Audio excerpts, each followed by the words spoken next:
चलिए आज हम आपको फिर बताएंगे कोशिका के अंग के दूसरा भाग है ना। कोशिका झिल्ली के बारे में बता दिए। कोशिका भित्ति, कोशिका झिल्ली, कोशिका भित्ति लगभग सेम है। कोशिका झिल्ली किसी भी जीव जंतु या पेड़ पौधा का पहला झिल्ली, पहला दीवार जैसे बोले थे ना, इसको फिर से देखो समझाते हैं। किसी भी जीव जंतु का या पेड़ पौधा का पहला दीवार, ये क्या हो गया? कोशिका झिल्ली है ना, कोशिका झिल्ली। अब बड़ा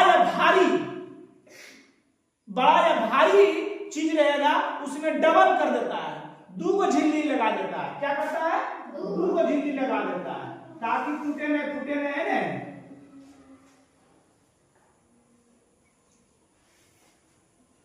दूगो लगा दिए ने, तो अब ये हो गया कोशिका भित्ति।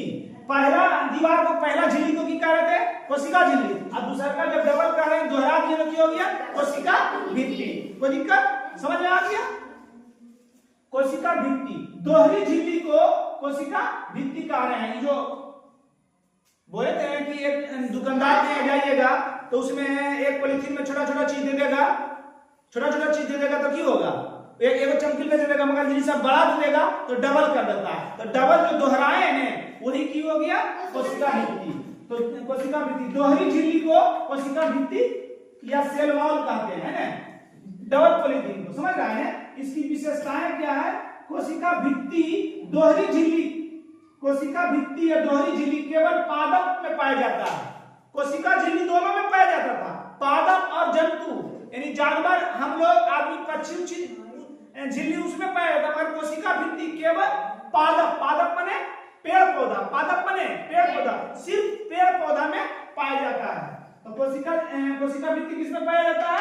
केवल पादप यानी पेड़ पौधा है ना, या पेड़ पौधा में पाया जाता है। कोशिका भित्ति सेलुलोज की बनी होती है। कोशिका भित्ति किसकी बनी होती है? सेलुलोज की। कहने का मतलब हो गया सेलुलोज की बनी होती है। और अच्छी बता देते हैं, यह कोशिका भित्ति सेलुलोज की बनी होती है। कोशिका भित्ति कोशिका की आकृति और एक निश्चित आकृति और सुरक्षा रखती है।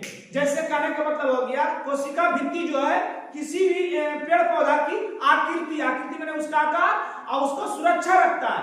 माने हम लोग को सुरक्षा क्या रख रहा है? कपड़ा। जानवर की सुरक्षा क्या करता है? उसका बाल देखता है, जानवर में बड़ा बाल होता है। तो पेड़ पौधा में सुरक्षा उसका छाल